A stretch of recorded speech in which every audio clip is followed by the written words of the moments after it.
बिस्मिल्लाहिर्रहमानिर्रहीम। Process of breathing कि breathing का प्रोसेस क्या है। सबसे पहले हमारे पास ब्रीथिंग के दो प्रोसेसेस हैं, इंस्पायरेशन एंड एक्सपायरेशन। इंस्पायरेशन का मतलब होता है इनहेल करना, सांस को अंदर की तरफ लेना, एंड एक्सपायरेशन का मतलब है सांस को बाहर की तरफ छोड़ देना। इंस्पायरेशन कि जब हम सांस अंदर लेते हैं तो हमारे पास होता क्या है।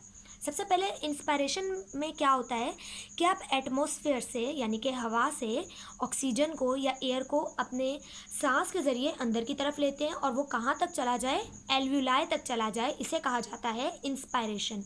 इंस्पायरेशन में क्या क्या होता है, कॉन्ट्रैक्शन ऑफ इंटरकोस्टल मसल्स। तो सबसे पहले आपको ये समझना पड़ेगा कि इंटरकोस्टल मसल्स क्या होते हैं। आपके पास जो लंग्स हैं, अगर एग्जाम्पल लें कि ये हमारे पास क्या है, एक लंग्स का स्ट्रक्चर है, रफली ड्रॉ कर रही हूँ मैं। तो हमारे पास जो लंग्स हैं वो हमारे पास चेस्ट कैविटी में है। चेस्ट मतलब सीने में हमारे पास लंग्स। अब हमारे पास क्या होता है, लंग्स के ऊपर हमारे पास होती हैं पसलियाँ, रिब्स। अगर ये हम रिब्स कर लें, रिब्स हमारे पास 12 इस तरफ होती हैं और 12 ही इस तरफ होती हैं। तो अगर मैं बोलूँ हमारे साइड पर रिब्स हैं, तो ये रिब्स आपस में किसी चीज़ से जुड़ी होती हैं, किसी मसल से। एक रिब्स अपने निचले वाले रिब्स से क्या होती है, अटैच होती है। इस अटैचमेंट को, इस मसल को कहा जाता है इंटरकोस्टल मसल। ठीक है।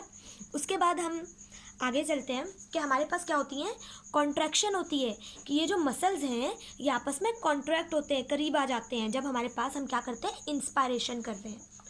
Contraction of diaphragm. अब डायाफ्रागम क्या है, ये वही मस्कुलर स्ट्रक्चर है, ये ऑर्गन है जो हमारे पास क्या है, लंग्स के नीचे है। तो ये भी हमारे पास क्या होता है, कॉन्ट्रैक्ट होता है। जब डायाफ्रागम कॉन्ट्रैक्ट होता है तो ये नीचे चला जाता है। अब होता क्या है कि हमारे पास ये जो है ये नीचे चला जाएगा। जब ये नीचे जाएगा और जो इसके ऊपर यूँ रिब्स हैं वो भी आपस में क्या हो जाएंगी, कॉन्ट्रैक्ट हो जाएंगी। तो हमारे पास क्या होगा, लंग्स के लिए यूँ भी एरिया बढ़ेगा और नीचे से भी एरिया बढ़ेगा। तो हमारे पास लंग्स को जगह मिल जाएगी कि वो मज़ीद फैल सके। अब यहाँ क्या होता है, इसके नतीजे में, इन तमाम चीज़ों के नतीजे में होता है volume of thorax increase. Thorax का मतलब होता है चेस्ट कैविटी का जो वॉल्यूम है, जो जगह है। एग्जाम्पल लेते हैं, ये हमारे पास रिब्स है और ये हमारे पास क्या है, डायाफ्रागम। अब डायाफ्रागम नीचे जा रहा है, रिब्स ऊपर जा रही है, तो बीच की जो जगह है हमारे पास वो क्या हो रही है, वो इंक्रीज़ हो रही है। उसके इंक्रीज़ होने की वजह से हमारे पास क्या होता है, वॉल्यूम का इंक्रीज़ हो जाता है। तो हमारे पास जैसे ही वॉल्यूम बढ़ता है, एग्जाम्पल ले लें कि आप इतनी जगह थी और अब इतनी जगह हो गई है, तो अब क्या हुआ, वॉल्यूम बढ़ गया। वॉल्यूम बढ़ गया तो प्रेशर कम हो जाता है। एग्जाम्पल ले लें कि अगर आप पाइप के सामने हाथ रख लें, उसके बाद आप पानी कितने प्रेशर से निकल रहा होता है, क्यों, क्योंकि आपने उसका वॉल्यूम कम कर दिया। लेकिन जैसे ही आप पाइप को दोबारा नॉर्मल कर देते हैं तो प्रेशर कम हो जाता है। इसका मतलब जैसे ही वॉल्यूम बढ़ता है प्रेशर क्या हो जाता है, कम हो जाता है। तो इसकी वजह से हमारे पास क्या होगा, प्रेशर कम हो जाएगा, जिसकी वजह से बाहर की एयर आपके लंग्स में जाएगी। तो इस तरह आपके पास क्या होती है, इंस्पायरेशन। जब आप सांस अंदर लेते हैं तो सबसे पहले इंटरकोस्टल मसल्स कॉन्ट्रैक्ट होते हैं। डायफ्रागम, डायाग्राम, दैट्स गलत, ये गलत लिखा हुआ है, डायाफ्रागम। ठीक है, डायाफ्रागम भी कॉन्ट्रैक्ट होता है। उसके बाद हमारे पास वॉल्यूम बढ़ जाता है, जिसकी वजह से बाहर की एयर अंदर चली जाती है। एक्सपायरेशन में हमारे पास क्या होता है कि ये रिवर्स है, किसका, इंस्पायरेशन का। इंस्पायरेशन का ये क्या है, रिवर्स है एक्सपायरेशन। हमारे पास इंटरकोस्टल मसल एंड डायाफ्रागम रिलैक्स। अब क्या होता है, जो हमारे पास रिब्स जो थी, जो हमारे पास बिल्कुल कॉन्ट्रैक्ट हो गई थी, अब वो वापस से रिलैक्स हो जाती है और नीचे चली जाती हैं। और जो डायाफ्रागम नीचे की तरफ गया हुआ था, वो भी डायाफ्रागम अब क्या होता है, ऊपर चला जाता है। जिसके नतीजे में क्या होता है कि वॉल्यूम ऑफ थोरैक्स जो होता है वो क्या हो जाता है, दोबारा से डिक्रीज़ हो जाता है, कम हो जाता है। आप अपना खुद एक्सपेरिमेंट करिए कि आप सांस अंदर की तरफ लें, आपको पता चलेगा आपकी रिब्स ऊपर की तरफ आई हैं और आपका जो आपको फील होगा स्टमक ऊपर की तरफ जा रहा है। लेकिन जैसे ही आप बाहर एयर निकालेंगे आपको ऐसा लगेगा कि आपके डायाफ्रागम नीचे जा रहा है और रिब्स अंदर को जा रही हैं। आप ये एक्सपेरिमेंटली ट्राई भी ज़रूर करिएगा। तो आपका क्या होता है, वॉल्यूम डिक्रीज़ हो जाता है। जैसे ही वॉल्यूम कम होगा प्रेशर बढ़ जाता है। एग्जाम्पल, आपने पाइप पे हाथ रख दिया, अब पानी का प्रेशर बढ़ गया है, तो अब क्या होगा, जो अंदर की एयर है वो बाहर आ जाएगी, जो कि कार्बन डाइऑक्साइड होगी। तो हमारे पास क्या हो गया, एक्सपायरेशन हो गया या एक्सहेल हो गया, हवा बाहर चली गई। तो अगर ये चीज़ें सही समझ आई हैं तो अब हम आगे चलते हैं। गैसियस एक्सचेंज इन एल्व्यूलाई, कि एल्व्यूलाई में गैसेस कैसे एक्सचेंज होती है। तो एक एग्जाम्पल लेते हैं कि ये हमारे पास रफली स्ट्रक्चर है किसका, एल्व्यूलाई का।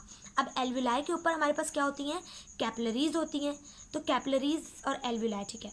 अब हमारे पास क्या होता है कि एल्वुलाई में हवा के ज़रिए, एल्वुलाई में कहाँ से ऑक्सीजन आएगा, ब्रोंक्यूल से। तो ब्रोंक्यूल से जैसे ऑक्सीजन आया एल्वुलाई में, तो यहाँ क्या होगा, ऑक्सीजन की मिकदार बढ़ जाएगी और खून में हमारे पास क्या होगा, कार्बन डाइऑक्साइड होगा। तो क्या होगा, यहाँ कार्बन डाइऑक्साइड ज़्यादा है, यहाँ ऑक्सीजन ज़्यादा है, तो क्या होगा, ऑक्सीजन यहाँ से यहाँ चला जाएगा और कार्बन डाइऑक्साइड यहाँ से इधर आ जाएगा, जिससे क्या होगा, सारा ऑक्सीजन ब्लड में चला जाएगा। अब ब्लड में ऑक्सीजन चला तो जाएगा, पर उसे पकड़कर आगे कौन लेके जाएगा, तो वो लेके जाएगा हीमोग्लोबिन। हीमो का मतलब होता है आयरन, ग्लोबिन का मतलब होता है प्रोटीन, ठीक है। हीमोग्लोबिन आयरन वाली प्रोटीन होती है जो हमारे पास क्या करती है, ऑक्सीजन को पकड़कर खून में लेकर जाती है। और एक हीमोग्लोबिन अपने साथ 4 ऑक्सीजन के मॉलिक्यूल लेकर जा सकता है। आरबीसीज मतलब रेड ब्लड कार्पसेल्स, यानी कि लाल खून। और कार्बन डाइऑक्साइड इसी तरह बाहर आ जाती है और ये प्रोसेस होता है डिफ्यूजन के ज़रिए। तो यहाँ मैं आपको बताऊँगी डिफ्यूजन क्या होता है।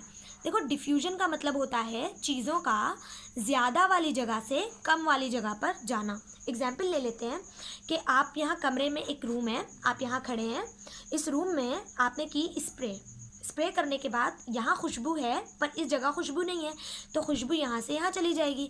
इस तरह पूरे कमरे में इक्वल खुशबू होगी। तो किस प्रोसेस से ये चीज़ यहाँ से यहाँ गई, डिफ्यूजन से, क्योंकि यहाँ वो चीज़, वो खुशबू ज़्यादा थी और वहाँ वो खुशबू क्या है, कम है।